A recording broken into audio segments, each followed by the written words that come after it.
Welcome to another episode of The Unlicensed Counselor. My name is Steve. I am the Unlicensed Counselor. So grateful to be here on a beautiful Thursday afternoon here in sunny Scottsdale, Arizona. And let me tell you, it is beautiful. We made the turn. Smooth sailing, clear, sunny, 80-degree skies ahead. Come on down and visit. And come on down and visit, because if you're watching this on video, you'll see I'm rocking the old school Arizona Diamondbacks jersey. Diamondbacks going to the World Series. We beat our friends in Philadelphia. I didn't think that was going to happen, truthfully, and I'm a fan, but just didn't think that was going to happen. So very exciting time of year. We haven't had the Diamondbacks in the World Series since 2001. And I was fortunate enough to go to games 6 and 7 there, and hoping to get to go to a couple games here while we beat up on these Texas Rangers. But I digress. This is not a sports talk podcast, not why you tune in for to listen to me talk. But you know what? It's those little things. It doesn't happen all the time. Make you even more grateful when something like this happens. You know, every 20 years to be able to kind of rally behind a team is kind of fun. So pretty neat to see. But yes, it is beautiful out here. It is just an awesome time of year out here in the desert. Went on a hike yesterday with a 3-year-old, been playing outside, getting on the bike, doing all that fun stuff. Just this is why we live here. So today, going to talk about a topic I know a little bit about, unfortunately, fortunately, depending on how you want to look at it. Relapse, right? So, you know, obviously I'm a person in long-term recovery from drug and alcohol addiction. You know, it's over 9 years now, but I actually started my journey into this world. I really started it in high school, but my first attempt at getting sober started in 1999. And I'll get into this when we start the show really here in a minute and talk about how relapse did end up being a part of my story, but honestly doesn't have to be. So what I want to do today is really dispel a couple misconceptions around relapse and addiction, and you'll see I'll kind of go through a lot of the talking points that are out there if you're Googling this, because I talk to parents, friends, moms, dads. I was at my daughter's school pickup yesterday, and one of the ladies that works there, we ended up having a conversation around this, and she's got a nephew who moved out here. I mean, I can't go anywhere, and I don't seek these conversations out, but I'm very public about kind of my story of recovery and what that looks like. And inevitably, when I start down this discussion about what I do for work with behavioral health, with the podcast, you know, I start talking about this, and then people always open up about what's going on in their life, and they have questions, and I'll weave that into kind of the relapse discussion as well, too. But here's something that could help you or your loved one not relapse. ShareTech. ShareTech is an at-home drug and alcohol test that requires no observed collection. It is a unique, patented process that actually allows the individual to not have to provide the sample while being observed, right? So that means no eyes on stream. It's really a terrible process, and that's the old dated way of doing things. And the reason that you have to observe a collection is so that people can't cheat. Look, there's substances like Urine Luck, and that's URINELUCK for all of those that want to dig into it, that are masking agents, things that you can pour into it. There's Wizinators, which are fake prosthetic devices that people will wear that store clean urine. There's flushes, there's detox, there's pills. There's a million things out there to cheat drug and alcohol screens. The ShareTech test identifies those and flags it on a report. Again, this test is performed at a lab and has safeguards to ensure that that test was not cheated or manipulated in any way, shape, or form. Google ShareTech. You can purchase that same drug or alcohol screen that the leading treatment centers and outpatient programs in the country use and recommend as well. Right? Next up, our friends at EasySheets.club. You know I love Easy Sheets. They sponsor. I'm a customer. I'm a fan. Right? Like I always say, it's almost 2024. You've spent $6,000, $7,000, $8,000, $9,000 on your mattress. Let's make sure that you're sleeping on sheets to match the price tag of that. And while you're at it, let's make sure those sheets are professionally cleaned and pressed, because trust me, there's a difference in pulling that kind of lukewarm bundle that's been wadded up in your dryer versus pulling it out of your sealed mailbox, putting those on your bed, and they're nicely pressed and professionally cleaned. There is a difference. Go to EasySheets.club. Sign up. Starts at $50. We'll ship them out to you once a month. It's a subscription you and whoever's sleeping next to you are really going to enjoy. And last but not least, our youth drug abuse prevention effort. Follow us at Hard Stop Official. Costs you nothing, helps us grow really our movement. Again, like I've said, maybe the most important work that I'm doing in this youth drug prevention effort, with really kind of raw, edgy, bold messaging that we're doing. Follow us at Hard Stop Official. If you want to go to the website, send us a couple bucks. We'd love to do that as well too. The website is thestopstartshere.org, right? So, as we dive into the show today, behavioral health world. This is something I'm very, very passionate about. When I share, and I share openly, not just on my podcast, not just at my daughter's school pickup, but wherever these conversations kind of come from. And oftentimes they start because people ask, what do you do?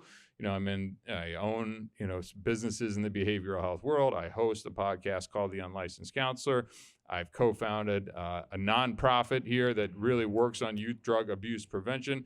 This is stuff that I spend and dedicate a large portion of my time, and the stories are always different but the same, if that makes sense. I'm struggling, my loved one's struggling, my son, my daughter, my friend, my nephew, my niece, whatever it is, they've gone to treatment and they relapse.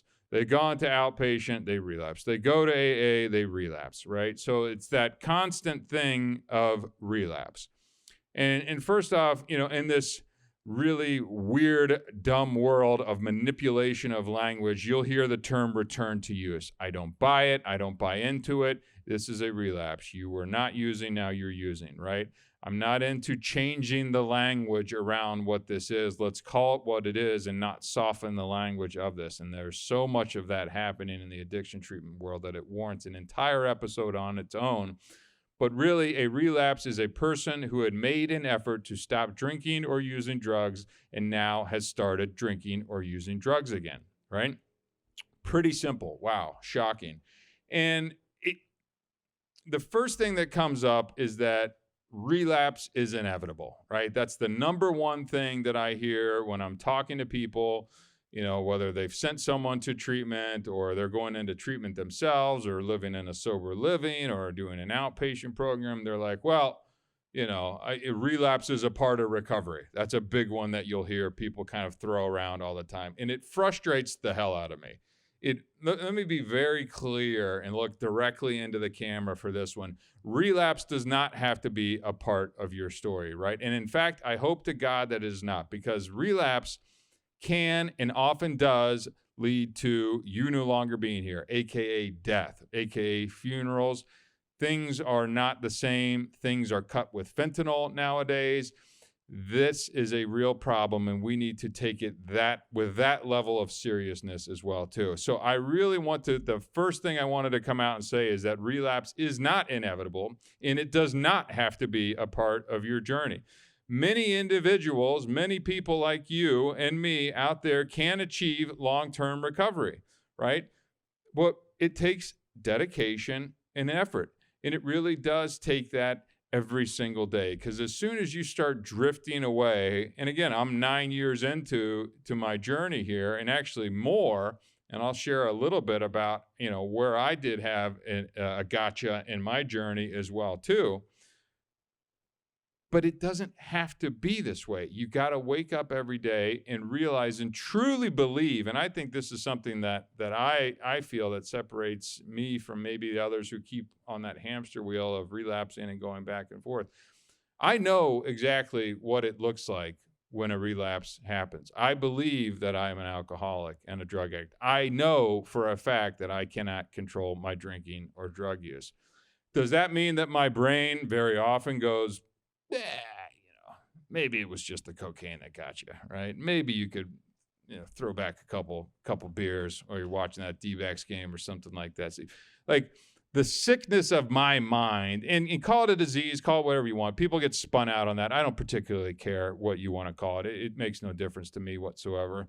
But the voice in the head of people like me, right, who have this kind of perpetual fascination really with drugs or alcohol, I believe, and I know for a fact that one is too many and 100's never enough, right? It is just one of those truisms that I believe, and I don't need to go out and test the waters in that. So before I run down the other parts of the misconceptions around relapse, so we can hit on all these, because I do think they're important, I first got sober in 1999. I was 20 years old. I'd been in Boulder, Colorado for 2 years, partying my face off, doing the frat boy dumbass type thing, and just said, okay, I was crashing and burning, reached out to my parents for help when I had found myself just, basically living on the sofa of a fraternity house. And I reached out and said, I need help. And I was on a flight within the next 24 hours and landed at a treatment center here called Valley Hope. It was in Chandler at the time.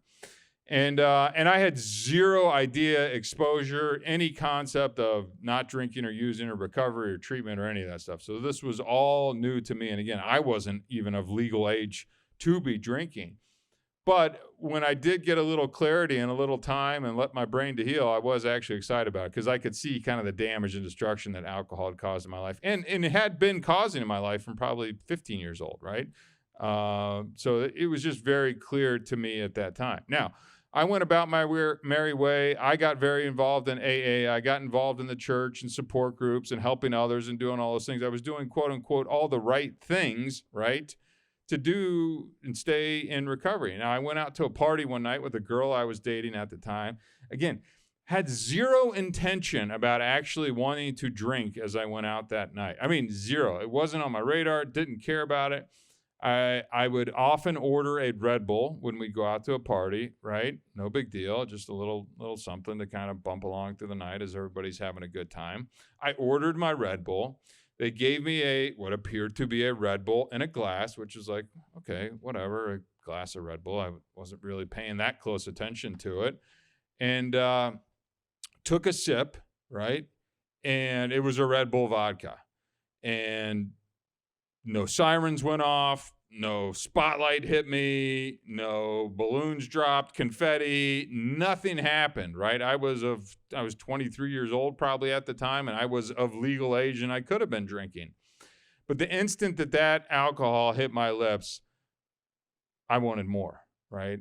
And again, this was a person who walked into a party, woke up that day, had zero intention at all of saying like, hey, I want to go out and get drunk tonight.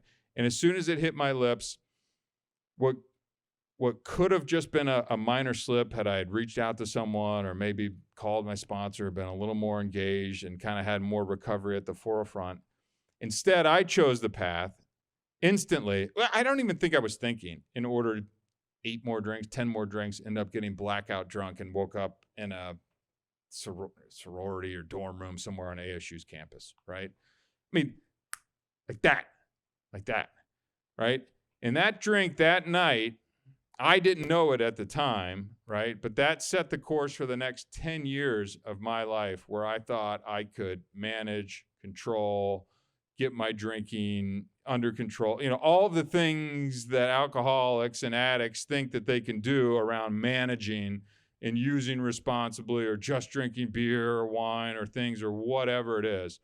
And that single night, that single incident, again, which I truly, genuinely had no intention of doing, took out the next 10 years of my life, a divorce, job, family stress, finance. I mean, just a mess of things before I ended up having to reach out again and calling for help and said, hey, I'm back into that dark place. I need to get help. And that was September 11, 2014. Right. And since then, haven't had a drink or drug since. So, I did have a relapse. That one drink took out the next decade of my life. And I tried to control my drinking, my drug use. And inevitably, it didn't all happen overnight, but inevitably, over a period of time, it did all the same exact things that it had done before and worse, and led me down into a worse place. Right? I probably had more money at my disposal at the time and probably chose to use more drugs and harder drugs and right? And really, it was rough. It was extremely rough. So, well, Steve, you're just saying, it sounds like relapse was a part of your story. For me, I did have the one, lasted a decade. And you know what that told me and what it proved to me? And why it's really not an option for me at all whatsoever, nor is it even of interest to me anymore, is that I know for a fact how I'm wired. I know it and I believe it. I don't need to test the waters. I know that if I take the one sip, or the one smoke or the one bump or the one pill or whatever it is, that it's going to take me back there, maybe not tomorrow, but eventually, because that's how I'm wired and that's how I've seen it proven itself out. Doesn't mean that those thoughts don't pop up in my head from time to time, even though, again, I have no interest in it. There's just a certain part of your brain that's back here that's going, well, you know what? Look at that. They got all these hard seltzers and stuff out here. That looks kind of, you're just like, whoa, where'd that come from, right? But it's knowing and then believing who I am, seeing that pattern play out in real time over the course of a decade, and knowing that if I do take a sip, where exactly it's going to lead. So just an interesting little digression on kind of my journey in relapse and what that looked like. But ultimately, I think it's helped me come out stronger and, again, really believe who I am as a person who has a problem with alcohol and drugs, which is why I just can't use them. Now, let's go through some of these misconceptions that you'll hear, because a lot of people come to me, well, I Googled it, I researched it, it says this, and this about it. I'm going, okay, well, look, I worked in a treatment center. I have firsthand experience with this. I saw all the things people would say. I would see people continue to use within a treatment center. They check them out. I work with people in AA. I've taken people to rehabs, for detoxes, picked them up, halfway homes. I've lived in this space for quite some time. So one of the things people say is relapse signifies failure, right? Yes, I actually do think it signifies failure, because there was something going on in your life that let you slip back to this point. And relapse rarely just kind of crept up on you that day. Well, Steve, didn't you just say it happened your day? Yeah, but if I probably looked back at that point in time in my story, I had less contact with Alcoholics Anonymous as a program. I wasn't doing actively the things that maybe I was strenuously doing early on in my recovery. I wasn't associating with the same people that maybe I was early on and taking it with that level of seriousness that I was. So even though I wasn't actively drinking, actively seeking out to drink, I wasn't active enough in kind of the things that protected me in my mind from getting back to that place, right? So really, it doesn't have to be viewed as a failure, but there is a slight part of it that, yeah, you screwed up. Now, what I will say is, if you can take that relapse right there and stop it at a slip, and I can call it a slip, and then you reach out to your friends, your family, your wife, your sponsor, your support network, your treatment center, your outpatient program, whatever it is, your recovery coach. That's a big thing these days. Use one if you don't like AA or whatever. Let's get it to be a slip, right? So let's tighten that window up so you're not spun out for 10 years like I was, and maybe it's a day or 2 or 3 or whatever it is, and then you go, okay, whoa. I don't want to go back down this road. All right, I screwed up. Failure, not failure. I don't really care what you want to call it, but let's use this as an opportunity to get back. Let's learn from this and grow, right? So take that, chew on that thoughts as well too. If we can get a relapse maybe down to a slip instead of full blown, you're out and running for the next couple weeks, months, and years, right? Let's see if we can just keep it at that. Next misconception I wanted to address is it's a choice, right? A lot of the research will say that it's much more complex. It involves triggers and stress or underlying issues. It's not solely the choice, but a result of various factors. You're making choices every day, not necessarily to relapse, but to be actively engaged in your recovery process or not, right? Who you want to associate with. Do I want to go to that bar and hang out, or maybe should I hit a meeting, or maybe go to the gym or something instead, or maybe I just want to sit at home and isolate and kind of watch old, Scarface movies and kind of trigger things in your brain.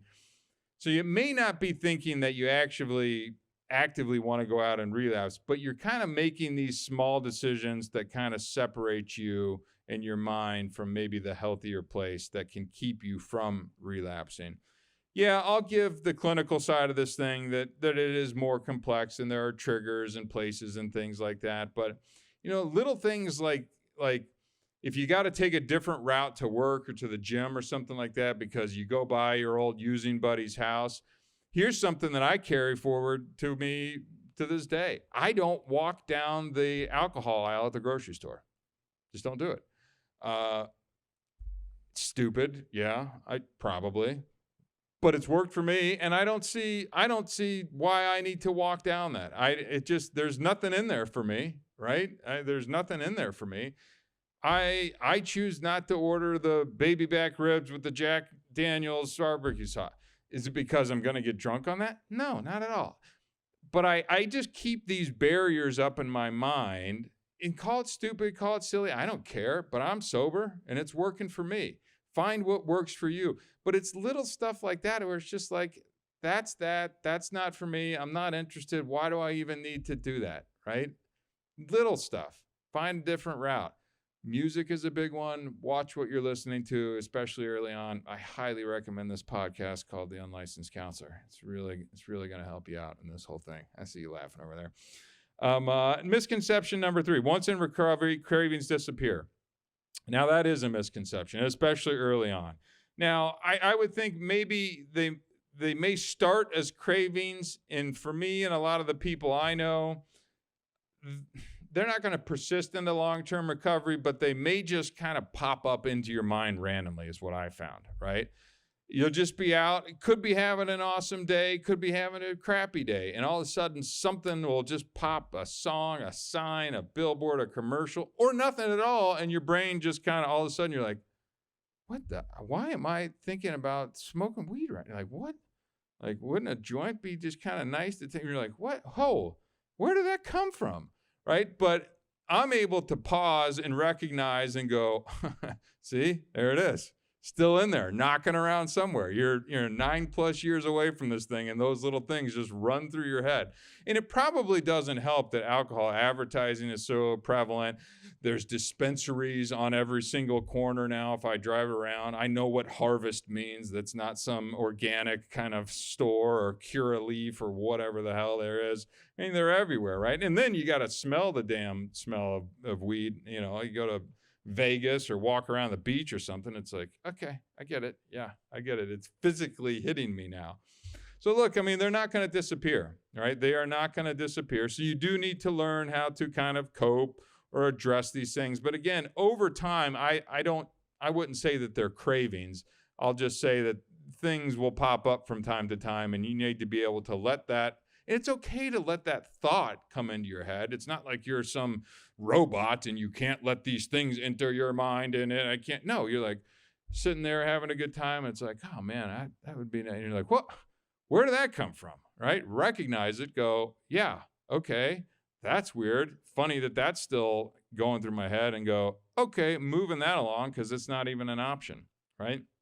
Now, early on, they're probably going to be more like cravings, right? You're still, your brain, your body still healing, recovering. Physically, you're probably still desiring those things. There's not enough time away from that first use, which is why I think, getting heavily involved in whatever type of recovery program or support system is extremely important, because sometimes you're just buying time early. Go to the gym, go for a walk, go for a run. Just don't stay with that thought. Recognize it. Address it, think about it, move it along. If you can't get it out of your mind by doing something, doing some push-ups, going to the gym, going for a walk, whatever it is, then call somebody, right? You just can't stay stuck with those things, because that's where trouble can start to brew, right? Next up on the list, misconception-wise, relapse means starting over from scratch, right? I have mixed feelings on this. I'm a competitive guy, right? I'm kind of sports in my background and things like that. So I'm not going to say competitive about my recovery and how long I've been sober for, but it's like, yeah, it's been 9+ years now. Like I'm proud of that, right? It's not easy to do, and it can go away today if I were to let it go away. So if I were to go out and have a drink or a drug today, yeah, I'd be starting over, right? I would be starting over from just a kind of day counter. Well, Steve, isn't it one day at a time? Yeah, but I also like having 9 years as well, too, because that's another barrier between me and my last use, where I can just go, yeah, I don't want to go back there, and I don't want to start that over. Now, what they're really talking about from starting over from scratch is that you'll have learned something along the way, right? You'll have learned some skills. Maybe you'll have learned through whatever happened leading up to your relapse, why, how that led you to that point. And you can use that in your defense as hopefully you're able to find and achieve some sobriety again, right? So that you're not starting from scratch and you have those learned experiences and now can make a commitment back to sobriety. I get all that. But I also understand that something wasn't working, right? You missed some things along the way here, and maybe starting from scratch isn't a bad thing, and you can maybe eliminate some of the things that you were doing that candidly weren't serving you very well. So a little bit of mixed feelings on that, but I understand what they're saying. But again, I'd rather we not have to go through that learning process and people really start to believe it and internalize when they hear the word alcoholic and drug addict, however you want to label yourself. I don't particularly care. I choose to do it because it reminds me of exactly who I am and what I don't want to be, right? Because when you start to soften that, or I was a problem drinker, I was just recreational, blah, blah, blah, blah, blah. To me, that just makes it sound like, it's a little too casual and you could kind of slip back into something. And for me, that's just not an option. Next up on the misconception list, willpower alone can prevent relapse, right? It actually kind of can, and I've seen it. But here's what comes along with willpower can prevent relapse. You're usually just a mean old SOB. Like, you're just not happy. The term white knuckling is what they use to describe it. It means you're just kind of holding on for dear life. I mean, the benefit of being sober needs to outweigh, kind of when you were drinking and things like that. And if you're just an angry old mean bastard, like, that's not really living. You're just kind of white knuckling. You're still an angry SOB, but you're just not drinking now. But I've seen people that can do it, and they insist on trying to do it. And part of being in recovery means healing the other parts of yourself as well too, not just the not drinking, or just being a better person and kinder and gentler and feeling for others and things like that. Because oftentimes we're very selfish when we're active in our disease. So I see what they're saying, but the relapse prevention often requires a comprehensive approach, including therapy, support system, and coping strategies, not just willpower. That's just me reading kind of the dictionary definition of what this is. All of those things are good, and I think that you do need to do this. I just think that you need to be involved in some type of support program that truly understands what it's like to have the addiction of drug and alcohol. I chose to use AA. There's many others out there. If you do want to try and just do the willpower approach, I feel more for your friends and family than I do for you, because they're going to take the brunt of that thing, man. You're just not going to be pleasant to be around, right? Next up, relapse is not a single event. Yeah, this one is true, right? Relapse is a process with that emotional and kind of mental things happening. There's usually warning signs along the way. You're maybe going to places that maybe you didn't go before, maybe running with a group of friends, maybe your eating habits have changed, sleeping habits have changed, you're not hitting the same meetings, you're kind of doing different things than you were initially early on. Maybe, your attitude's changed. There's just signs, right? And they're different for everybody, but anybody who's close to you, and that's why I do think it's important to have kind of a circle around you, is going to be able to recognize kind of a change of what's going on. And those are typically signs that are leading up to this. Look, I just had a friend who I knew got sober at the same time I did. And I was with him the other day, and I was like, something's off.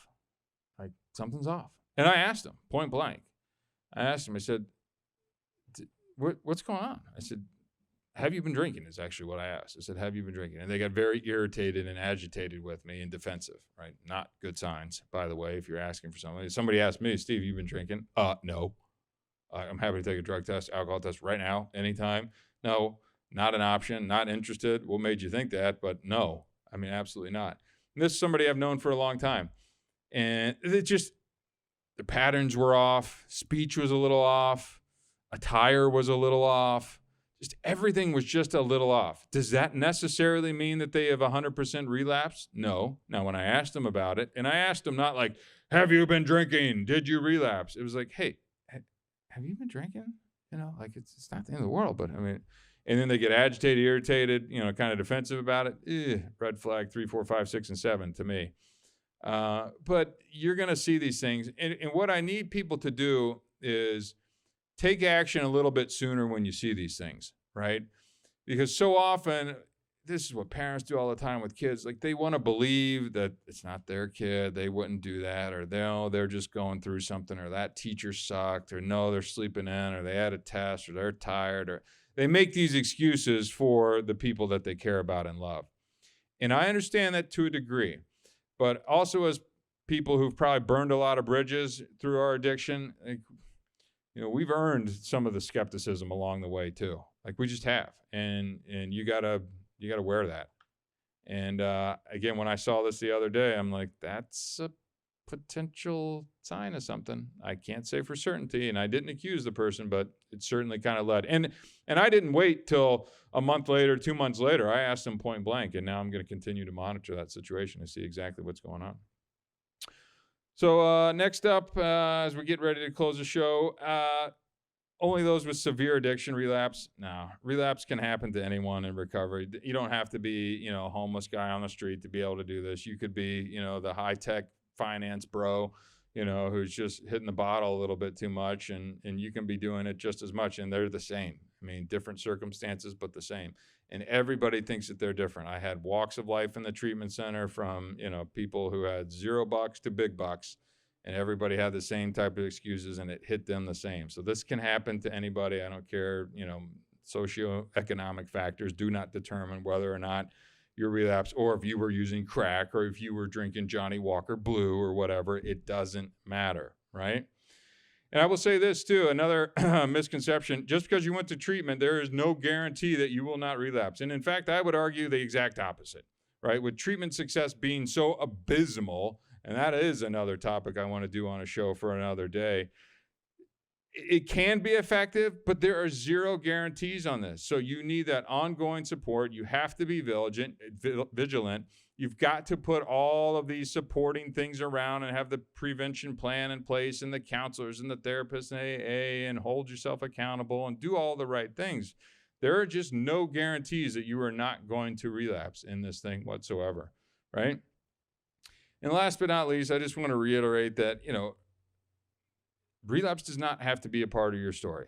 I just hear that from people all the time, and it frustrates the hell out of me, because in my mind, it gives them a green light, right? It gives them an out to say, oh, well, maybe I can just do it once. That once thing anymore is really a deadly thing. I got out of the game just before kind of fentanyl hit the scene, and I am grateful as all hell that I did, because I don't know if I'd be here with my daughter in the other room and getting to live life and experience all the joy that I get to have now.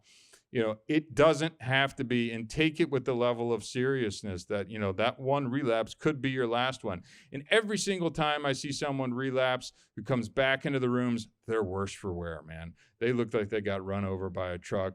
It just progressively gets worse. And let's not mention the fact that just living in that cycle of constant relapse, of treatment to relapse to halfway house to sober to not sober, it's just exhausting. Like, it's exhausting. And I heard a statistic the other day that it takes a person on average who's in long-term, who's in recovery, 15 years to get back to the place of a quote-unquote normal person and where they're at in their life, just from whether that's financial setbacks or divorce or job or maturity, emotional, whatever that is. Like, and imagine just doing that ongoing for years or decades, and just the toll that it takes on you. Now, when you get some time, think about the toll that it takes on your family as well, too. And if you can start to recognize kind of the emotional toll and what you're doing to the loved ones in your lives, hopefully that's going to start to give you a little perspective, and at least maybe another reason not to continue down this vicious cycle.